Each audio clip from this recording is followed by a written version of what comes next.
in, day out, and they are not giving up. So who are we to give up and feel that despair? So for me, just seeing these candles lit here was another experience. So we're going to keep this going for the rest of the night. Just look towards him. Remember who we are honoring today throughout history, all the victims of Holocaust and genocide. Can I have a seat? I'm going to ask our panelists to come down.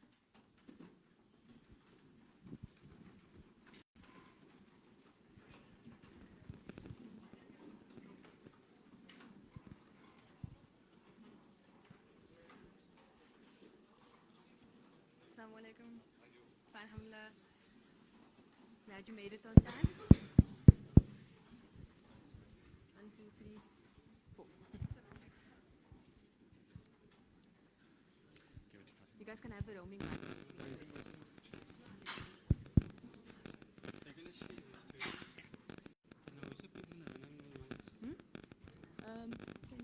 We're going to first finish. You can just have a seat.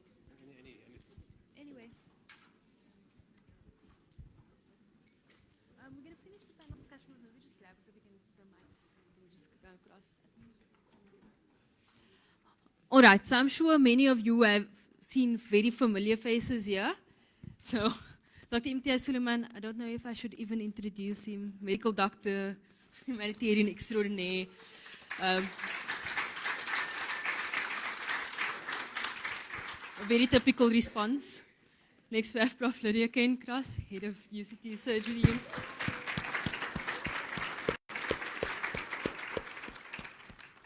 So I'm going to read out some of the biographies because even I wasn't aware of some of the great things and the people that we have, and I think we must acknowledge the great things that people do. Prof. Kane-Cross is the head of the surgery, head of Department of Surgery at UCT. She's involved in health equity advocacy through the People's Health Movement of South Africa and has been active in campaigning for the boycott of Israeli academic institutions for quite some time.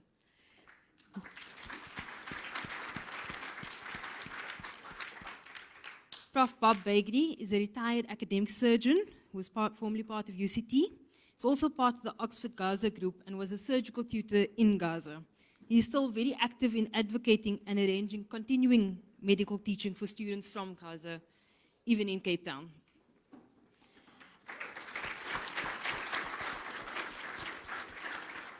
And then lastly, we've got Dr. Asma Salu. She's a pediatric intensivist, currently working at Red Cross Children's Hospital in Cape Town. She's a social activist and has a special interest in humanitarian aid and has been on several missions with Gift of the Givers, including Gaza before.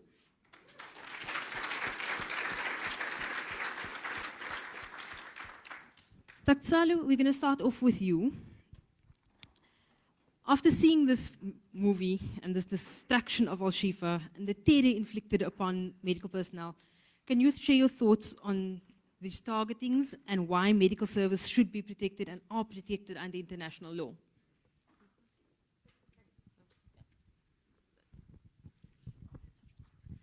Thanks, Fatima, for that introduction. I greet you all with a universal greeting of peace.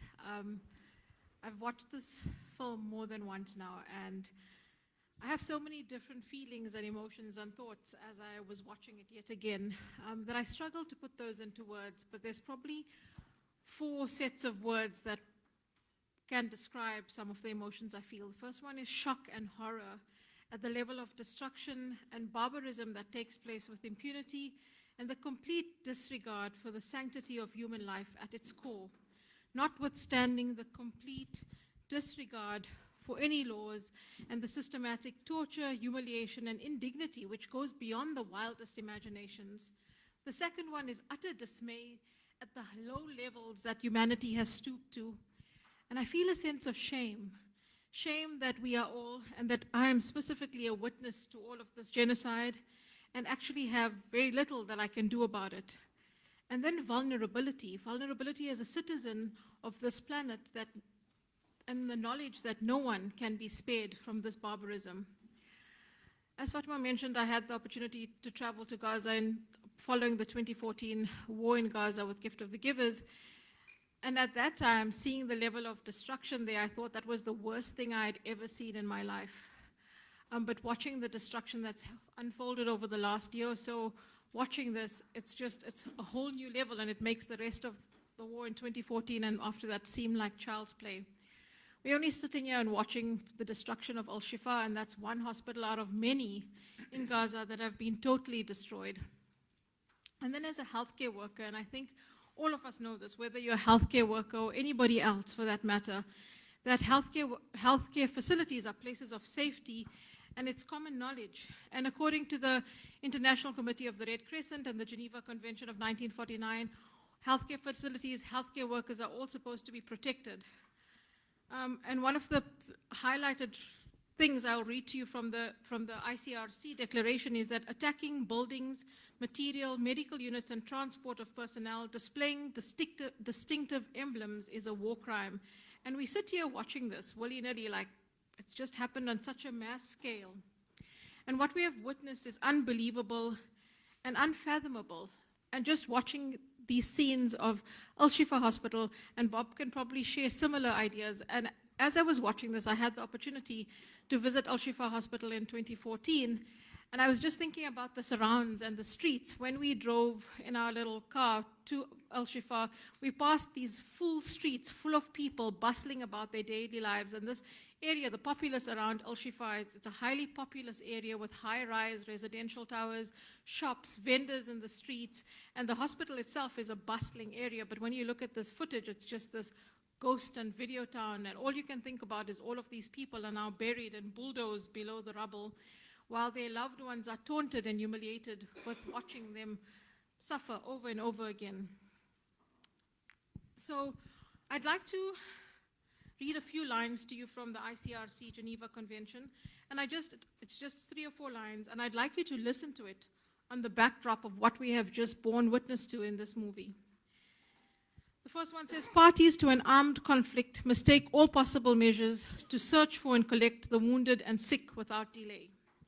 All parties to an armed conflict must protect the wounded and sick from pillage and ill treatment.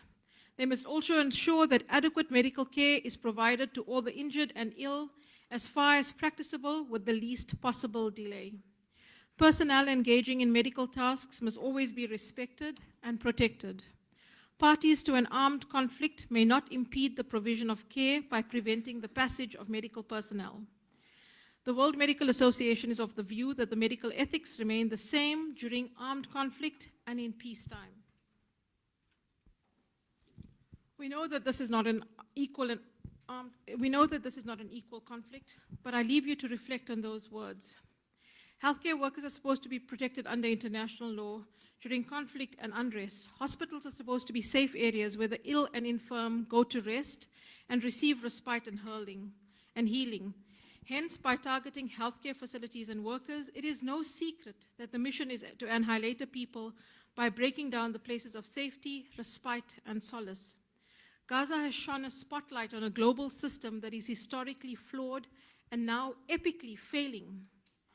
For the people of Gaza, I have absolute respect for their sumud and resistance in the face of this beastly horror. To watch the narrators of this documentary tell their stories and harrowing accounts without a single tear being shed, that is an incredible strength that only a few possess. And don't tell me that it's PTSD or that they're used to it or that they're blunted. Yes, all of that might be true. But in each one of them lies an unbreakable, unshakable spirit and the will to live and let live. I remember meeting umpteen people in Gaza, and when you talk to all of them, all their words were all praise to God. Alhamdulillah, that's their phrase. And it's this phrase, this belief that comes, and it's not just something that they're used to saying, but it's something that comes from deep within. And it's the strength that keeps them carrying on. And we all have so much to learn from them. Thank you.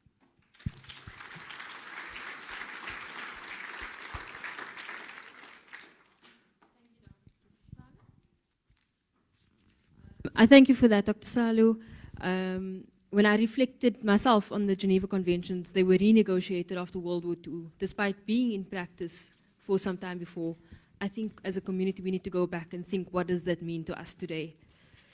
Prof. Begri, In an interview in October 2023, some very, very many months ago, you said, "I can't imagine what it will take to restore a functioning service. There has been destruction on a scale never before seen." Have you since been able to make sense of how we can restore healthcare in Gaza?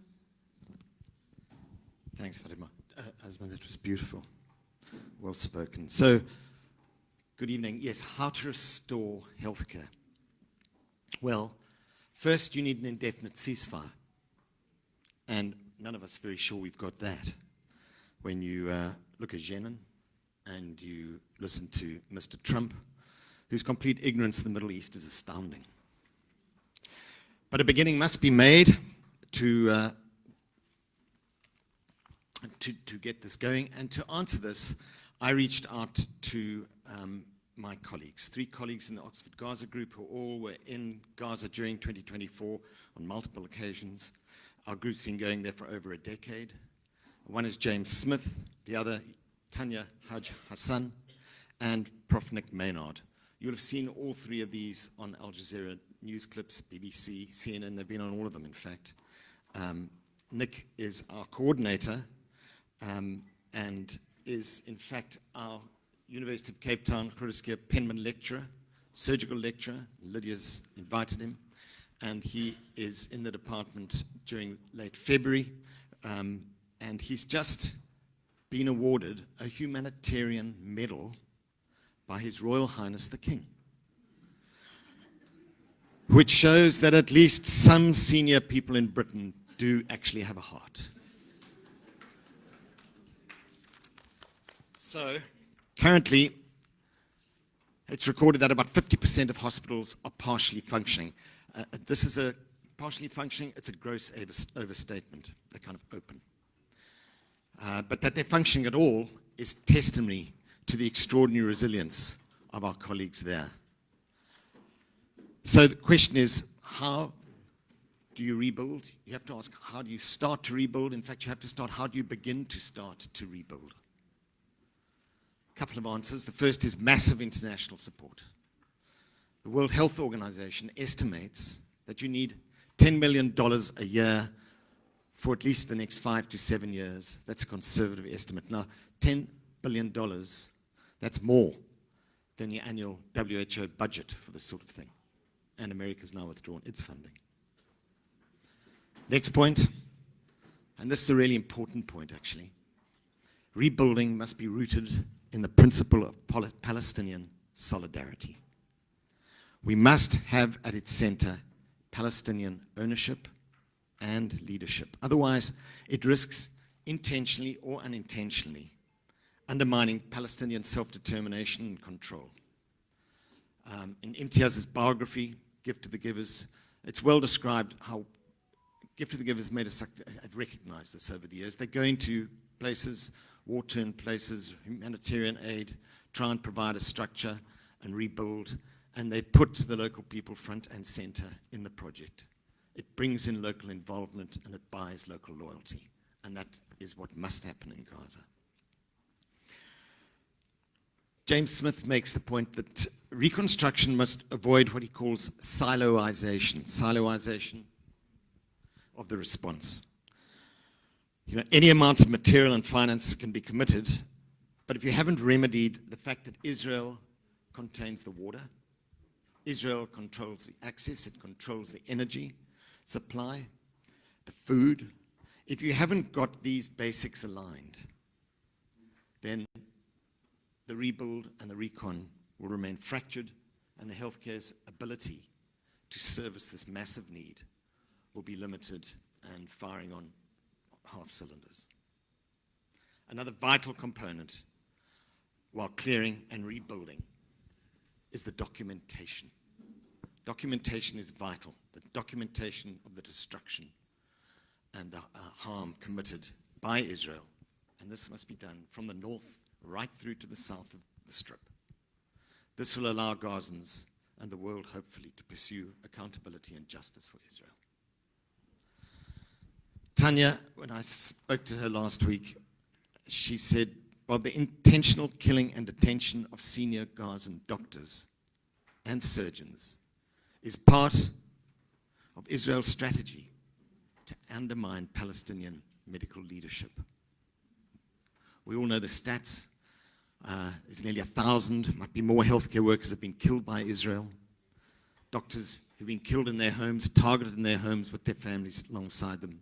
They've been tortured in Israeli jails. And we're all humbled by their bravery and speechless. But let's just look at one specific, and let's look at the hospital which we've just seen, of which siege we've just seen, Al-Shifaa. That was where you talked about, where I recognize all those buildings. I was in them, teaching the students. They're wandering around where that terrible front is, bodies buried. There was a lovely green park with shade on it, and we would go there and, with the students, buy a cool drink, go and sit in the shade, in the warmth, on the grass, and watch patients coming and going, just like you do in any hospital common ground anywhere in the world. She said to me, to Tanya, that they targeted and killed the heads of internal medicine, this is before the siege, internal medicine, obstetrics and gynae, emergency, surgery, pathology, radiology, and orthopedics. Deliberately went out for them and killed them. Then, during the invasion, as we know, they detained the director, Dr. Hassan Abu Safia, the acting head of the emergency department, the acting head of orthopedics, the acting head of anesthesia, and the acting head of ICU. Now, there's a rich irony in there, because I suspect they were acting heads, because that was probably the only orthopedic surgeon in the place, the only anesthetist, and the only ICU specialist. So, to conclude, how do we begin to start? So, I spoke to Nick Maynard over the last few days, and he is associated with MAP, Medical Aid Palestine. Our group is loosely affiliated with them. And he says that they are going to send in a team of senior planning directors and senior clinicians. They're hoping to do this in March. Everything's controlled by the ceasefire. They want to travel around Gaza, visit the hospitals, talk to the Ministry of Health and the senior doctors and colleagues who they know very well. But the important thing is it mustn't just be MAP. There are other NGOs. He mentioned Med Global. He said that's another experienced Gaza NGO. And they plan to collaborate. And this is really important because, hard as it may sound, but everyone being in these sort of scenarios would understand it. NGOs can become territorial. They can start squabbling. And so it's important that they all do work together. Have I got time for one more point?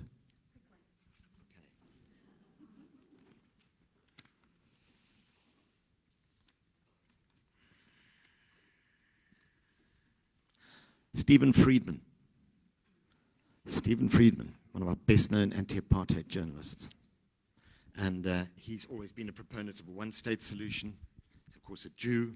And he curates a daily collection of articles about Palestine, emails them to you if you want him to. And it's a remarkable gift to be sent these by someone who understands journalism so well. One of these articles, which he sent just recently, was by a Gazan writer, Al-Mechad Jamil Mechad. And he writes from his tent in the strip. We fear we're condemned to remain in a prison of rubble, where the smell of blood and death will haunt us, wherever we may go. History suggests the work of reconstruction will proceed slowly, hindered by Israel's obstacles that prevent the entry of materials, tool, machinery, and the fuel to operate them. This has been Israel's practice during every period of fierce aggression. There's little reason to think it will be different this time.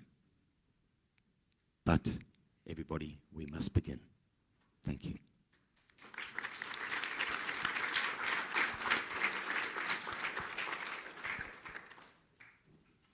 Gift of the Givers has been active in Palestine for more than 20 years. Tying into the thoughts shared by Prof. Begri, Dr. Suleiman, what is your vision in the role of Gift of the Givers going forward? Thank you. Thanks, Bob. Thanks, Asma, for your guys' feedback. Thank you, everybody, for coming. You know, I don't worry about how much we can do and how we can change the system. I look at, if you make 1% progress, it's 1% progress. And my entire intervention in the disaster zone is dependent on the people on the inside. So let's take it from the beginning. When the bombs started coming from the 7th of October and 8th of October, within the first week, my team members told me this is a genocide. We've been in wars before, we see what's happening, they're destroying everything. What you mentioned, Fatima, in the beginning is that this resilience of the people is something we celebrate. This movie shows you these are people that cannot be broken. And when you have that kind of spirit, nothing can destroy you. Faith and sumud, resilience, is something you cannot destroy, and they've tried it over and over again. They cut the lights, they cut the water, they cut the hospital services, they kill the heads of department, they bomb the hospitals, they stop pregnant women, they kill children, they kill doctors, healthcare workers, journalists. And 15 months with the 2,000 bombs, what have they achieved? Absolutely nothing against an unarmed nation. And that's why every progress that you make is very significant. I lost the head of my office on the 16th of November at 4 a.m. The Israelis knocked him out with a missile coming from prayer. He's a pharmacist, but he was not doing pharmacy, he was doing gift of the givers, and his brother's a doctor. Collectively, my team members have lost 200 family members in the war. Now, why I'm so optimistic? In spite of losing 200 family members, they haven't given up doing what they have to do. Ahmed Abbasi, before he was killed on 16th of November, he had a premonition he was going to die. He said, I'm not going to the south. I'm taking my family members, 33 of them, and we're going to stay in Gaza City in the building. In the day, I'll do what I have to do as gift of the givers, but we'll wait for the bombs to come, and we'll all die together as non-combatant martyrs. This is going to be our spirit, and this is what we're going to do. They gave us the lead. The intervention is not purely medical. Water, food, electricity, clothing is all medically related. So when the electricity was cut off and our desalination plant stopped working, somebody came and said, here's a generator. We said we need fuel. People said, here's fuel from our cars. It was the resilience of the people that made the desalination plants continue working. Then, of course, cash became a problem inside Gaza. And people said, take our cash. We're not going to be here tomorrow. $300,000 came from people. Take our names down. If we survive, give it to our son, our brother, our uncle, our grandfather. If we don't survive, it's for the people of Gaza. How are you going to destroy a spirit like that? Our teams bought whatever we could for the first 60 days on the inside, and then from the outside, we started sending trucks. The first trucks took 30 days to get in. To cover 13 kilometers, 30 kilometers took 13 days, just from Karim Shalom to Rafah itself. But the people never gave up. Right now, we're busy upgrading Shifa Hospital. I've got teams in the hospital. We're cleaning parts of the hospital. We're repairing, we're painting, we're preparing it for maternity and other aspects. Our teams are inside Shifa Hospital right now.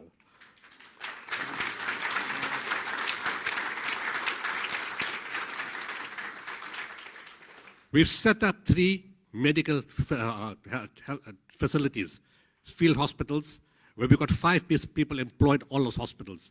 Again, it's local labor, local staff, local generation economy. 2 doctors, 2 nurses, and administrator. Each one of them are in the heart of refugee concentration, seeing 100 to 200 patients a day. Simple treatment, whatever, but simple treatment is a sign of hope. All these people want is a sign of hope. We can't fix the desalination plants now, they're completely bombed. There's no solar panels, so we're getting whatever water we can get from wherever we can get. We've got water tankers that are functional. So water is being provided, healthcare is provided. We paid for the studies of 80 students. Education was still carrying on. 80 students in allied health scientists, paramedics, nurses, occupational therapists. We got them to support the hospitals. We're paying them for the last 4 months in the different areas. We couldn't do psychology, but we took teachers to keep children busy, to keep their minds occupied, to art, to draw, to paint, to do whatever. We couldn't do pure psychology and counseling inside, but we did the best we can. We've been providing food through hot meals, food parcels, and vegetables from the gardens that have been growing, from the sheep and animals that are out there. They cut them and they've been feeding them. We've been providing warm clothes. We set up tents, whichever way we could support them inside. As I said, we've got the 4 hospitals. We've got Shifa Hospital. A few months ago, through Aspen, we managed to put in $250,000 of medicines in 3 different hospitals.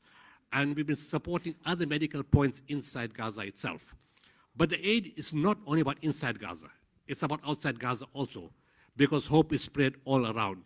As we speak now, we have 200 highly skilled medical professionals from South Africa waiting to go in. And we're looking at doing that in phase 2 when Israel troops withdraw.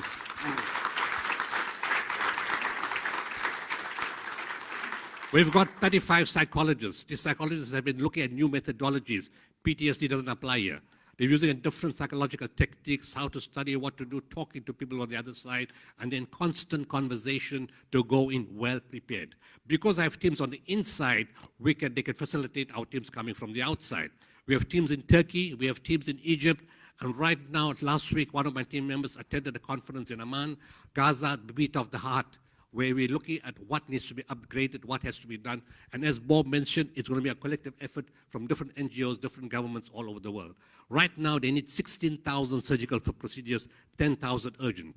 60,000 pregnant women need antenatal care. 70% of the children are unimmunized. 30,000 orphans need assistance. There's all kind of, and the figures are probably far worse than that. But as I said, teams are ready to go in and support from all over. Inside Egypt itself, we're looking after 200 families. We are looking after medical students. We're looking after students, people who have been injured inside, who need medical care and general care. We've got 4,000 students in 6 private schools. After hours, we're paying 500 teachers to teach these 4,000 students so that when they go back, learning is not destroyed. In Sinai itself, 300 families are looked after in the Sinai. We've put up ECD centers, took 6 teachers from the Palestinians themselves to teach these kids, and we're looking after those families and Egyptians who are caught up in the Sinai to build a relationship. I've made contact with the Egyptian Food Export Council, the biggest food council in Egypt. They're affiliated with 600 top-class companies from which we will get prices at preferential rates. These are the same companies that support the Egyptian government to send trucks into Gaza. And we made contact with the Egyptian Food Medical Council, the same similar system, to get the medical supplies at the best rates to take inside. So we are expanding the network. We've got the teams, we've got the respect, we've got the association, we've got the South African government fully behind us. The embassy met us, the ambassador met us in Jordan. I was with the international relations minister. The government is behind us, DIRCO is behind us, everybody's with us, and the country's with us. So if we give them 1% hope, we will empower them to help themselves. Sumud and fate, nobody's going to destroy them. Thank you.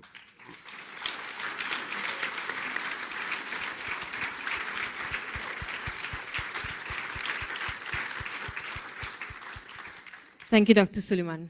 As many people have said beyond the years, hope is the greatest thing that needs to be defeated when you want to go to war. And with people like you, hope is still surviving. Beyond rebuilding and restoring Gaza, we also need to think about accountability and ending the occupation of Gaza and West Bank. Prof. Cairncross, you have proposed many motions that have supported Palestine and called for academic boycotts. Why is this so important to you? Thank you very much, Fatima. Good evening, colleagues, friends, comrades. It's heartwarming to see everyone here this evening. The question around academic boycott is really the question around what ordinary citizens can do throughout the world. When we debated these matters at the university, some of the counter-arguments to taking a resolution to boycott Israeli institutions was that Gaza and Palestine are far away. We have our own problems in South Africa. We have budget cuts, we have hunger, we have poverty, we have inequality here. And why should it matter here for us? Why should a university take a resolution on a place far, far away on the other side of the planet? And some of the things, and I wasn't on my own, there were many of us proposing resolutions in the university. What I said as part of my input was that geopolitically, the world is very small. It might feel big, but geopolitically, the world is very, very small. And when a rogue state militarizes, brutalizes, occupies a population, does it with impunity against every UN resolution, against every convention of warfare, in the full vision of the entire world. When that happens, the world becomes less safe for all of us. Doesn't matter your religion, doesn't matter your political persuasion, doesn't matter what continent you live on. Every single person on this planet becomes less safe when that happens. And so for that reason, what is happening in Gaza, in the words of Charles Eisenstein, it is a moral fulcrum for the world. And the position that we take on this issue positions us in terms of history, in terms of which side we are. Are we on the right side of history, or are we on the wrong side of history? Are we for separation and racism and occupation, or are we for liberation and freedom and equality? So a university is a place of learning. It's a place which has the powerful responsibility of creating knowledge, of disseminating knowledge, of stimulating philosophical discussion. It should hold a moral compass on every issue. And if universities are to play that role in our society, they have to hold a position on things that are happening in the world. And for that reason, we needed to have an academic boycott against Israel. So we know that in South Africa, we were ruled by a rogue state which oppressed the majority. And the world stood up with us. From New York to Belfast, the people marched in the streets. From Mexico City to Madrid, people organized. And now, again, we are seeing the world rising up. We are seeing university students in universities all over the world rising up and saying that we do not identify with this world that is being mirrored to us by the conflict in Palestine. Because what is happening there is not just about that one small geographical area. It's a mirror of the pathology in the world and the politics that we have allowed to rule us for too long. And what we are seeing here in this room of people is grassroots activists everywhere standing up and saying, this is not the world that we identify with. It's not the world that we want our children to grow into, to be born into. And even though we don't have arms ourselves, even though we are not in government, even though we don't have state power, we do have other forms of power. And so there's other forms of power about how we educate our children about what's happening in the world and in Gaza as an example of that. How do we take every institution that we're part of, sport, culture, education, academics, university, every single institution needs to isolate this behavior, it needs to isolate the state. So there is something for each one of us to do. Some of us will be going to Gaza to rebuild the hospitals. Some of us will be proposing boycott resolutions. Some of us will be in the streets marching. Some of us will be painting placards. Some of us will be educating kids in schools. But there is a role for every single one of us because this is a big political global issue that we should be part of a global movement around. Thank you.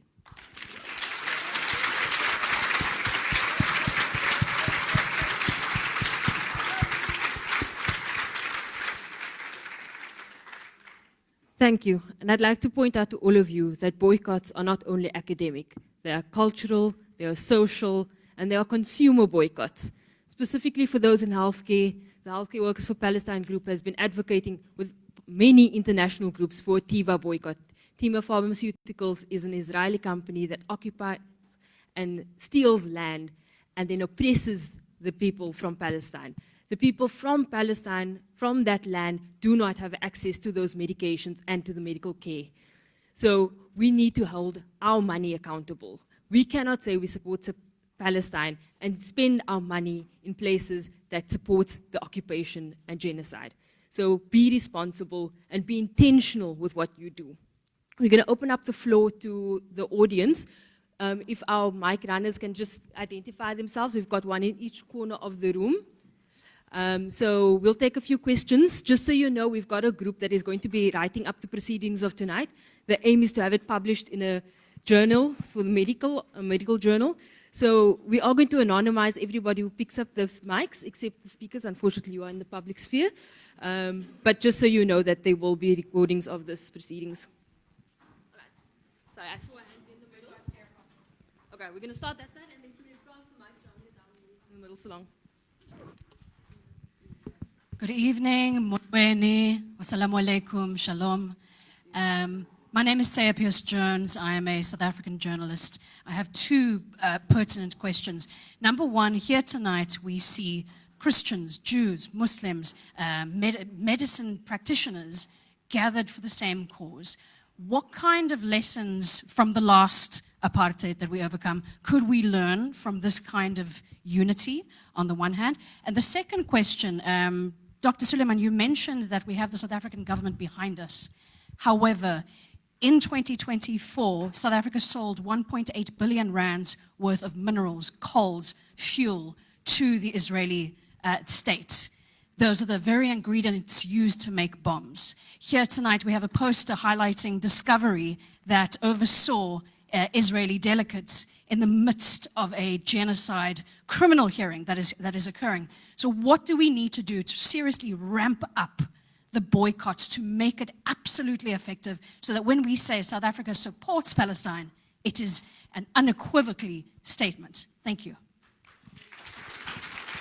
Who would like to address the question of diversity and facing apartheid, whether we're in South Africa or not?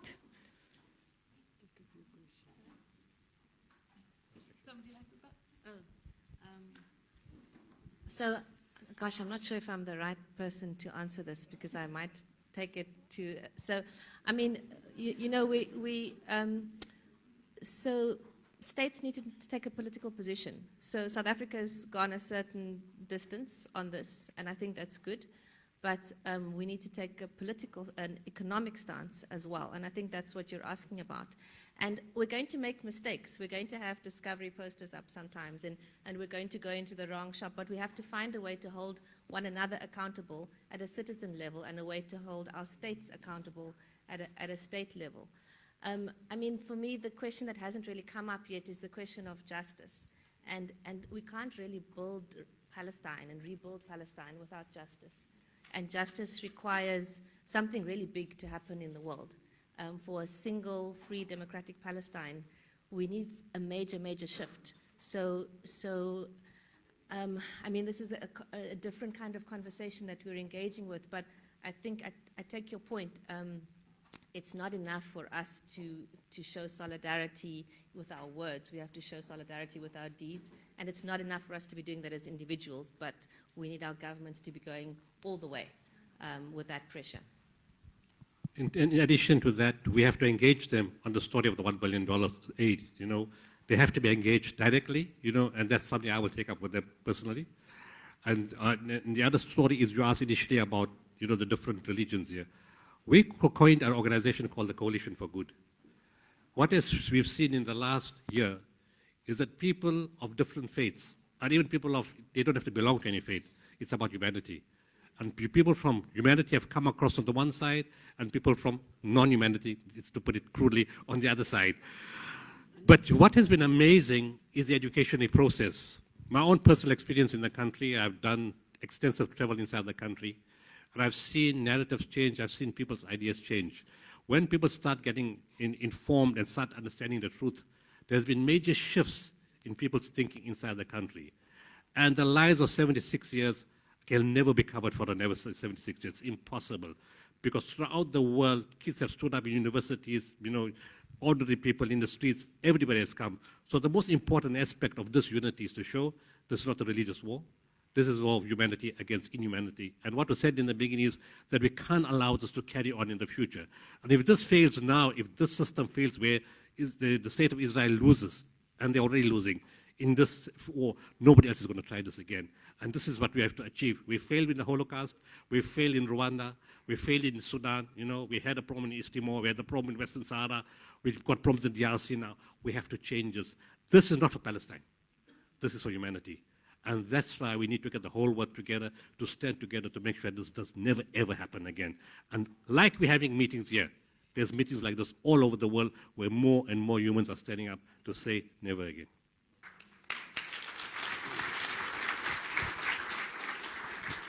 So we've got a question from Firoza, one of my colleagues and healthcare workers.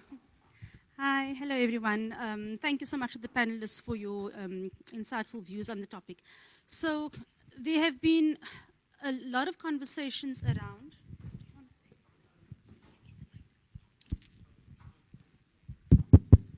Okay. So there have been a lot of conversations with my colleagues in healthcare, and not only colleagues, huge societies and healthcare organizations such as Discovery, such as the Ophthalmological Society of South Africa, that have decided to not take a stance on the destruction of the healthcare system in Gaza, or even just the destruction of Gaza and Palestine by itself. And they hide behind the argument that they don't want to be political. And so I would like the panel's view on that particular stance. And what would you say to those healthcare workers and to those organizations? Thank you.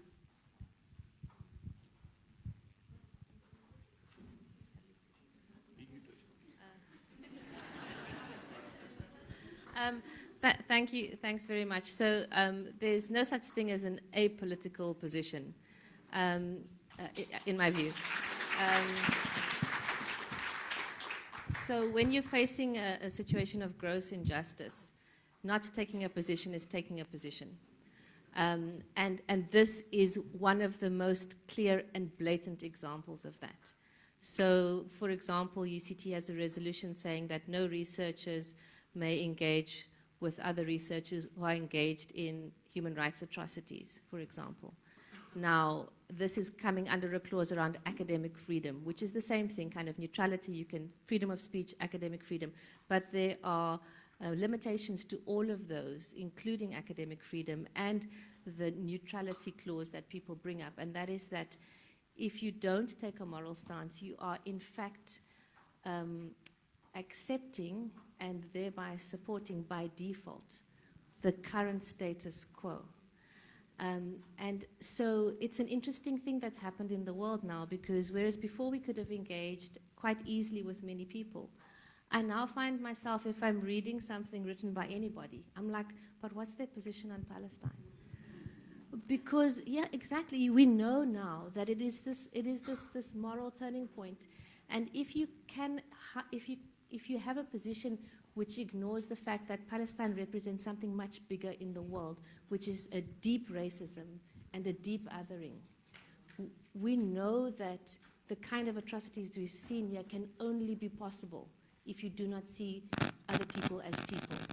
It's only possible to ignore it if you don't feel that racism here in your heart, the way many of us are feeling it. So it, for me, represents a lack of a journey that people have not undertaken, where they're actually able to empathize where those people are. And we must also be talking about Sudan and the DRC and what's happening in Mozambique and other countries on the continent. This one is particularly pertinent in Palestine because the whole world, the westernized, global capitalist geopolitical system is telling us to ignore it, that it doesn't exist. And that is why it's a particularly political issue, and that is why people are shying away from it, and that is why we need to take a stance on it. I want to add to that. You see, why do we have conferences on health? We came to promote good health, dignity, intelligence, knowledge, healing. You're going to a country that teaches you exactly the opposite. Bomb the doctors, bomb the hospitals, cut the water, kill the intelligence, kill the medical schools, kill the students, and are they going to teach us health? It shows something is seriously wrong about bringing people like that to your country.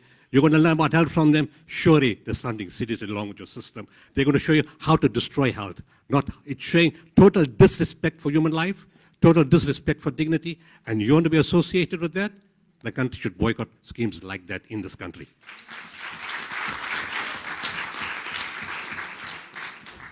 Yeah, anyone who's my sort of age and white and older will remember apartheid from our perspective, the privileged perspective. And for us talking about politics, we were lectured long and hard that politics and sport don't mix. Politics and religion don't mix. Politics and business, nonsense. Really, politics was something which you put there, and all the other things, there was no miscibility. There was no Venn diagram. Nothing overlapped. And the answer to your question, of course, they overlap completely. Absolutely completely. Just talking about apartheid. I mean, one of the things which strikes you, when I went to Gaza, I didn't just go to Gaza, I drove around East Jerusalem and the West Bank with a Palestinian academic who I met there. We were bird watching, and it landed up being an extraordinary occasion, and I learnt and saw settlers in their everyday lives. I saw Palestinians in their everyday lives, and you see the level of the regard for them as human animals. Their politicians have said it. They're simply other Palestinians. You know, they're not one of us. They don't exist. They're not worth anything. And so they drive on opposite sides of the road.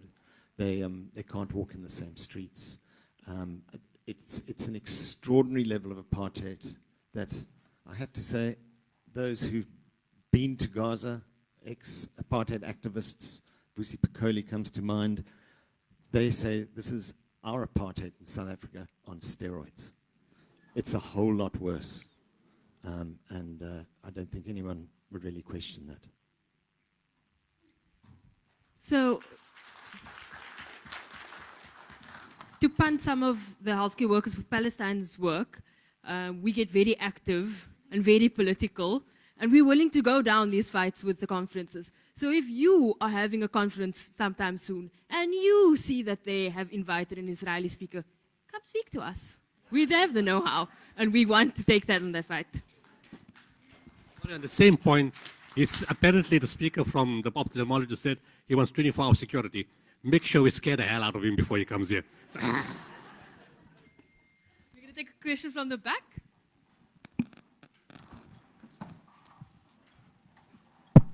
Hello, my name is Mary Edwards. I just wanted to know if we in the south of Africa can have any influence on what is happening in Morocco through the African Union, putting sanctions on them for allowing Israel to set up the Elbit weapons factories that they're now doing in Morocco. Elbit having been boycotted and targeted by activists in the UK, had to close down, and those activists are now in prison, but now they're in Morocco. So that's a political question. And just to say thank you to doctors, because I heard Dr. Mads Gilbert in 2008 talking on Press TV and describing what was happening in Al-Shifaa, which was absolutely horrendous then. And it was on hearing him that I decided to go to Gaza. And I went there twice, once in 2009 and again in 2010. And what I saw then was shocking. The destruction was shocking. Now it's hell. They've made it into hell. So Morocco, we have to aim somehow to get them to not allow Israel to build weapon systems in Africa.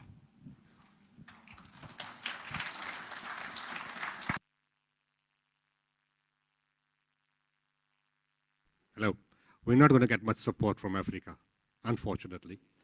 You've seen in the whole struggle now for the last 15 months how much support has come from Africa itself. You saw the African Union, the Israeli ambassador was invited that time, and Naledi Pandor stopped it. She was the only one that stood up against everybody in that organization. South Africa and Morocco have very fractured relationships because of Western Sahara. So we can't do much. Yes, we can protest and we can jump and we can scream here. But unless there's active involvement from the Moroccans themselves in their own country, you know, it has to come from within their own country for their government to take them seriously. And I don't really think that's going to happen. So, you know, yes, we can hope, and maybe in Europe and other parts of the world, there'll be a stance. But as far as Africa is concerned, we are way behind on this matter.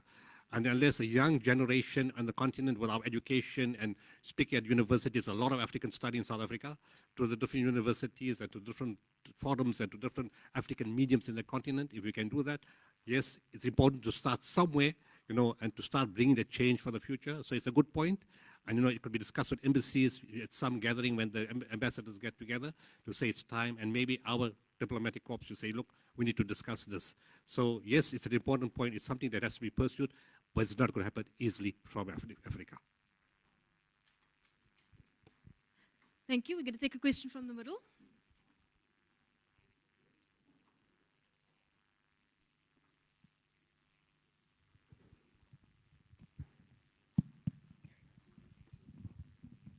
Good evening, everyone. Thank you for continual solidarity with Palestinian. I'm Palestinian. I'm from Gaza. Stay 6 months during genocide before leaving Gaza. I'm Samar. I'm community development specialist. I don't have a question, but please let me to issue what Gaza need that related to the medical aspect. Gaza needs a central and specialized hospital for physiotherapists and rehabilitation, because as Palestinian Ministry of Health mentioned, we have 100,000 of injured. They 15,000 of them, they have a long-term rehabilitation. And in the past, before the genocide, we have one a specialized hospital in northern of Gaza. But unfortunately, it's destroyed, totally destroyed. As also we have 35 hospitals, government and private hospitals in Gaza. Most of them damaged, all of them damaged, sorry, and most of them destroyed. So we need to focus on physiotherapy, hospital, specialized and central, just for physiotherapy and rehabilitation. Thank you again, and no words to thank you all. Your efforts are highly appreciated. Thank you.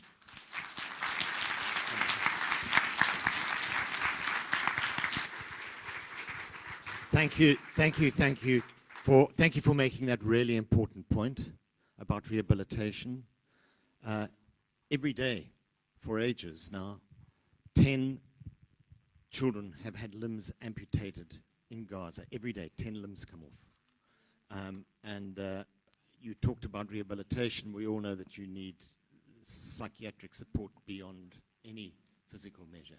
Nevertheless, I was heartened today when I was in Gaza. One of our great friends in Gaza was Dr. Khamis, and Khamis, and our two students know them. And Khamis is head of rehabilitation at Al-Shifaa.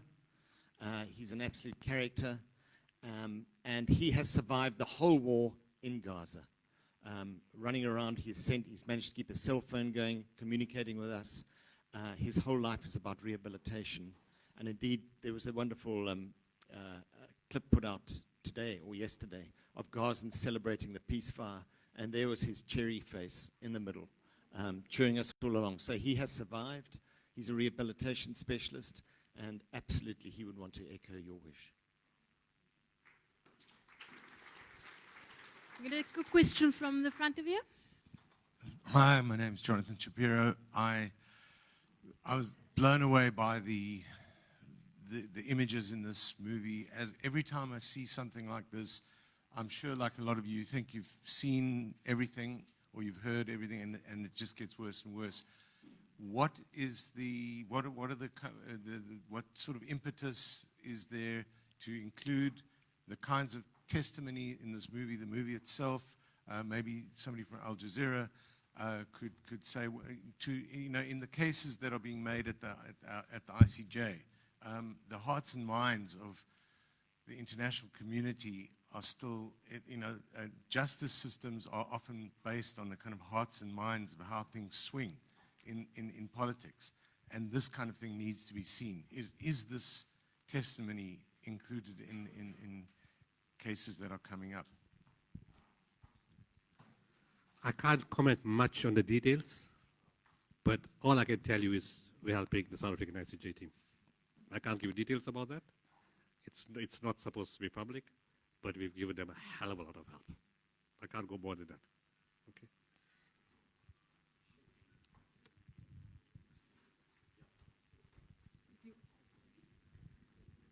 I just wanted to add something there, so not in terms specifically of what can South Africa do or how can we use these testimonies, but it's just as we sit here today, we've seen the destruction of Al-Shifa Hospital, but the ceasefire is in place. That doesn't mean the ceasefire is not going to be broken.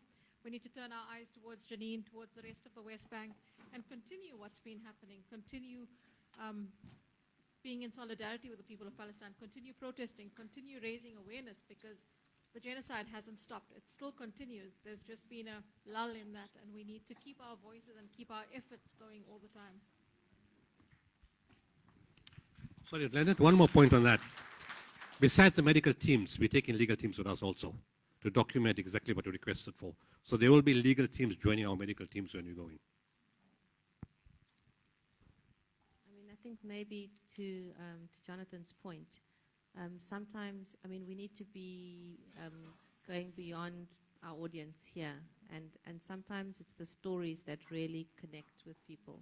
So, you know, the abuse of the dead and disrespect and the sort of sadistic attempt to dehumanize and demoralize people, but maybe in smaller snippets that we can share with those that don't yet see it in ways that kind of gets underneath the defenses that people have around this issue. Oh yeah, you know, the Middle East is complex.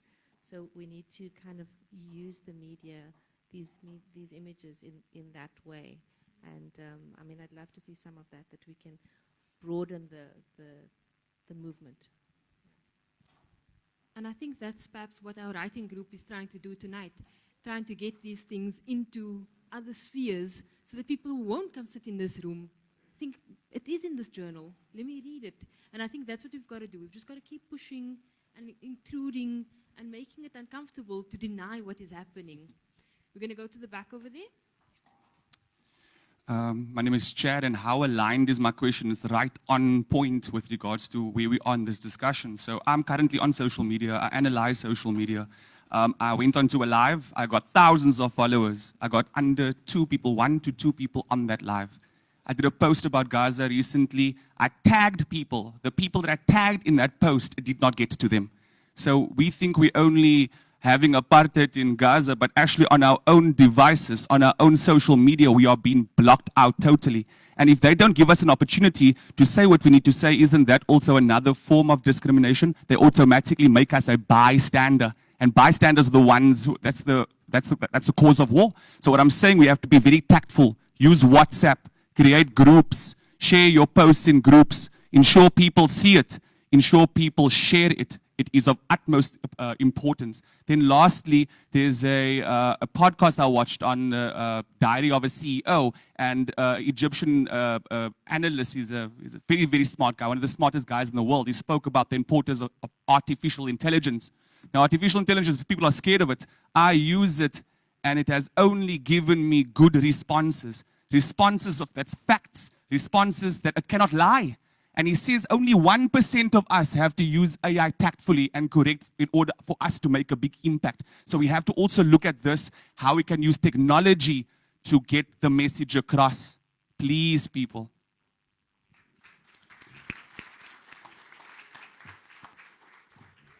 Thank you so much. We are hitting the 9 o'clock mark where we said we were going to try to end the night because it's a school night. But I think that I see lots of engagement here. I still see people with eyes wide open. So we're going to continue. I won't feel bad if you guys feel like you need to go. But on your way out, we still have some drinks. We've got lots of food. The catering company has gone through lots of effort. So please do go and enjoy. I know we rushed you in. But we're going to continue the questions inside. We're going to take one here in front. Let's just quickly spread it out. Hello, my name is Sharif Musa. I'm also a Palestinian from Ramallah. And I'm using ChatGPT now. I'm smarter in Arabic, but my wife Carla always says, shame, I will never know. But basically what I was trying to say to ChatGPT, so I use my time correctly, is in every debate, in every event I am in now, when South African speaks to fellow South African, they will always say, what about this? What about that? We are not doing enough. What about the charcoal? What about the soldiers? What about all of that? But I think we need to be fair, at least from my point of view as Palestinian. In a moment and I'm sure there is many of my fellow Palestinians here tonight, who we felt that the whole world failed us. And it was months and months of just seeing your people on TV and no one is doing anything. Until at some point, South Africa came, and we felt amazing. I think my fellow Palestinians will agree. We felt seen. We felt finally someone decided to fight with us, not just stand with us, not just solidarity. No, someone is really doing action. So I think for that you will always have our gratitude. And I think we are today because of the memory of the Holocaust Day. And I think that was a chance for humanity to test the humanity, the Holocaust, and the humanity failed miserably. And the Holocaust should never happen. And now humanity, like life has always given humanity another chance, which is Palestine. And many has failed, but not South Africa. So I feel tonight you deserve to applaud for yourself and your effort to fight for Palestine, for what is just. And not just be hard on yourself that we are not doing enough. No one is doing enough. Even us, we are not doing enough. But it's important to recognize what is being done on this case, on what's being done. And I believe this is what we are here today. After this movie that me and my other friend couldn't watch and now we have seen the hostages being released from Israeli prisons, our hostages, which is in thousands, 10 of thousands. And all of them have suffered medical neglect in prisons. Many of them died because of this policy of the Israelis, the medical neglect. Many of them were denied even painkillers. And many of the doctors and nurses in the Israeli society served in the genocide and the ethnic cleansing of the Palestinians. So my question is, what is to be done now? After there was a global boycott call for Israel, is South Africa gonna take any on the ground things to ensure a medical boycott? Would you lead also in a medical boycott? How to lead in a medical boycott? Or this is not even on the conversation? Thank you. So firstly, I'd like to say that as individuals, we can't always lean on state. We cannot expect state to fight all of our battles. They did their part, they went to ICJ, and now it's up to us as a medical community to push our community in the right direction. We've got to make sure we're going to our university meetings, we need to make sure we are going to the votes, and we are making our voices heard. Stellenbosch has been atrocious. UCT has got the motions through, Stellenbosch hasn't gotten one through to my knowledge. And that's because many of my friends, my colleagues, they are alumni, they have a vote, and they are not using it. So we've got to put our vote there, and we've got to use it. So thank you for that. And that is really the question, what do we do now? I mean, for me, there are two answers to that.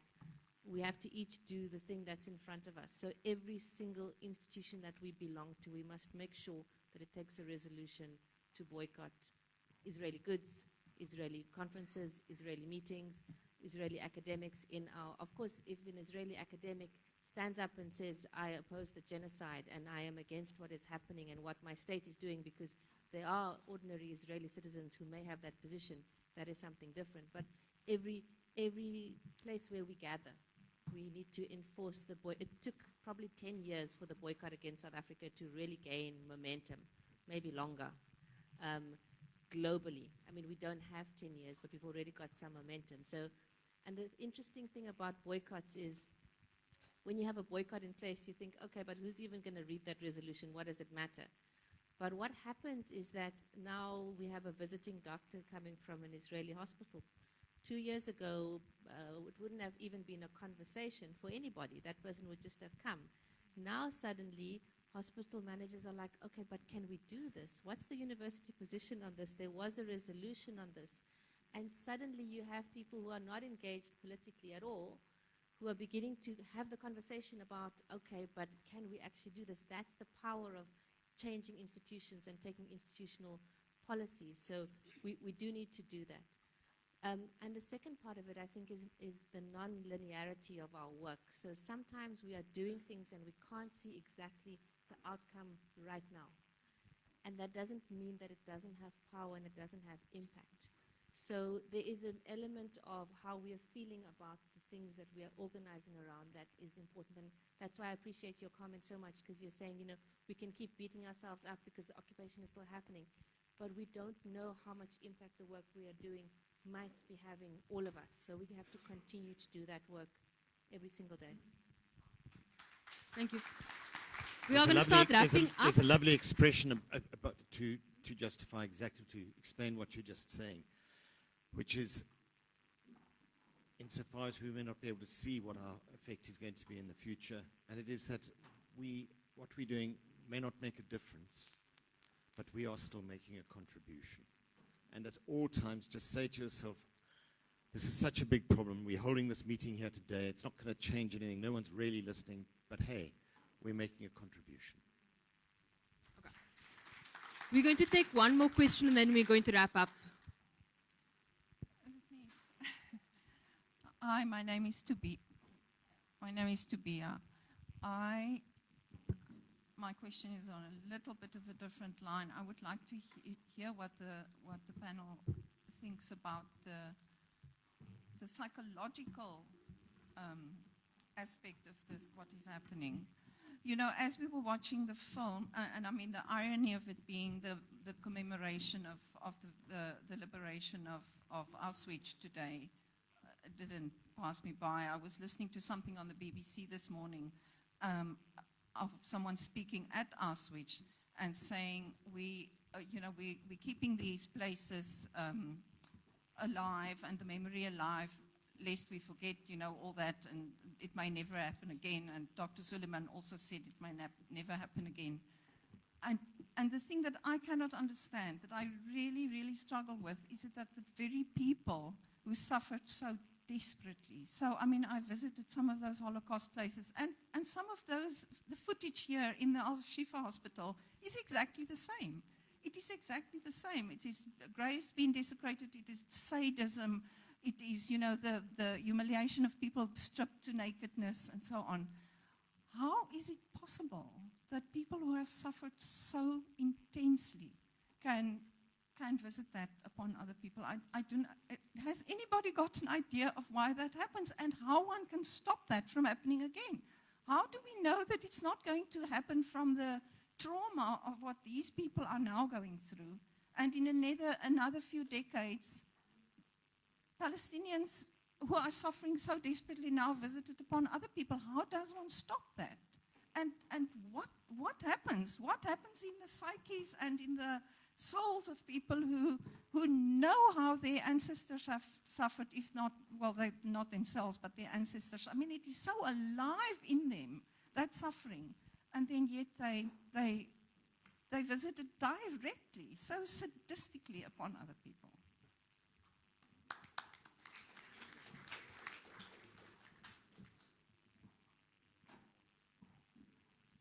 I think we've got someone that wants to give us a little bit of an insight. Yeah. Hi, good evening. Assalamu alaikum.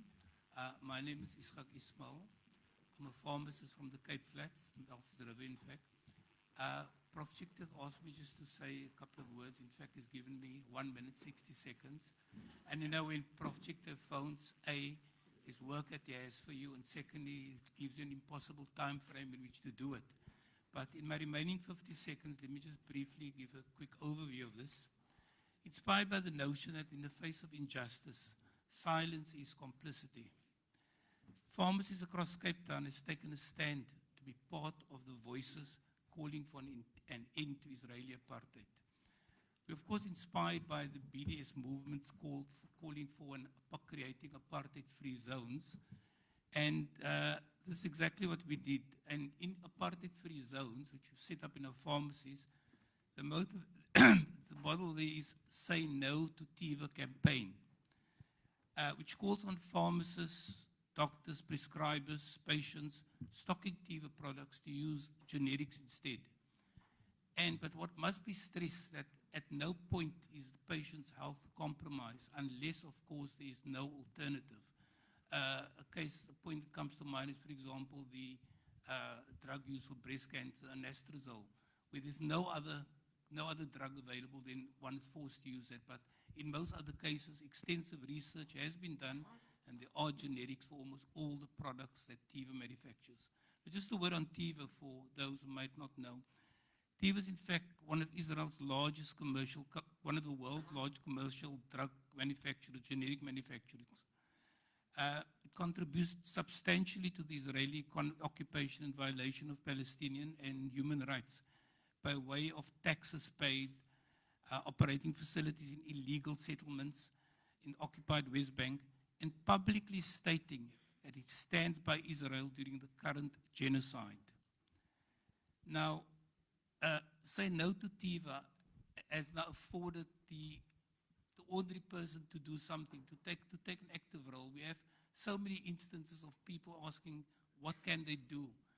And everyone can play a part in the most humble way.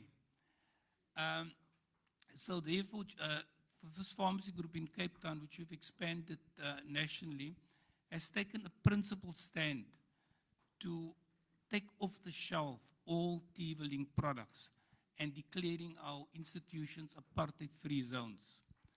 The pharmacy group remains steadfast in its commitment, rooted to a deep-seated conviction and principles of justice and solidarity. And just in ending, what I think is noteworthy, that very recently in September of 2024, there was a FIP, International Federation of Pharmacists World Congress. Over 80 countries were represented, over 3,500 delegates were present. And a group of us agitated for a resolution that called for a condemnation of what is happening, the violation and genocide in Gaza. And subsequent to that, there was a Medicines to Gaza project and Medicines to Africa project as well. So all I can say is that the fight continues. Thank All you of us for can do that. something. Sama, we're going to pass the mic back. Sorry, I'm going to cut you short, but 40 seconds to the point. Just, yes. I'm going to play devil's advocate. At all these meetings that I attend, there's the one question in my mind, always. And I speak as an individual with family members that are Hindu, that are Christian, that are Muslim. And I'm the only one always attending, despite speaking amongst them. So I say, I'm going to play devil's advocate. I want to ask the panelists, why do you not take these conversations into one big institution, a powerful institution, and that's our churches? Why are you afraid to take the conversation there? Do you know that there are many... Okay. No, please don't cut me short. I'm going to stop right now. Okay. If the question is challenging, don't cut me short. No, it's not the question, it's time. I want to give them an opportunity to respond. Yes, because many of them don't know because they choose not to know. But we have to take the conversation to them. It's not about religion, it's about our humanity. And we have to have the courage to take it there. So I would like to go into a church that I attend and invite a panel member, for instance. Thank you. You're right, but the churches have taken a stand. Last year in May, Reverend Martha Isaacs from Bethlehem was brought to several churches inside South Africa.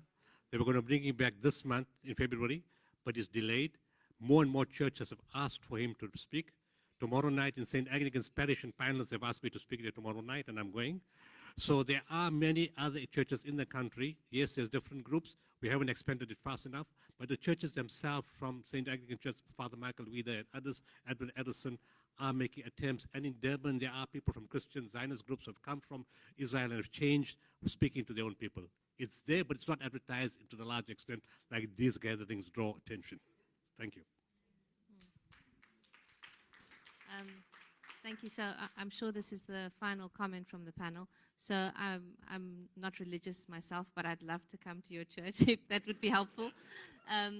So, and I agree, we must be conscious of the fact that this is not a religious issue and consciously mobilize. And there are parts of the Christian sort of institutional religion which has a problematic position in Israel, and we need to face up to that and we need to speak to it. So thank you for your point.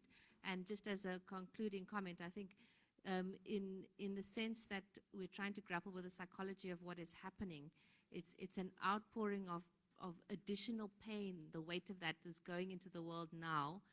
And what we need to do is have a counter movement of love, really, which is actually what we are part of here.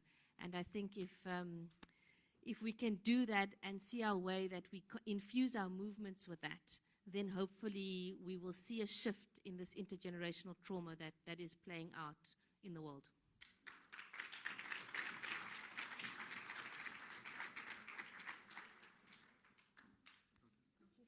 A concluding comment. Yeah, just to say I fully support what you say. I think the church has been awful. We all know that the settler program is funded primarily by Christians, not by Jews. Christian fundamentalists fund the whole settler program to the tune of billions of dollars. So there's an awful lot of complicity in Christian inaction. So my concluding comment, it's a lovely comment, and it's not my own, but I paraphrase it, and that is that Gazans cling desperately to that invisible thread of hope. And we, the humanists who won't give up on them, we are a vital strand in that thread. We must never give up our efforts, and hopefully our threads, our strands will become thicker and thicker, and inevitably the invisible thread of hope will become visible. And we will in the end have a rope that says that our hope has been realized and Gaza is once again free. Thank you.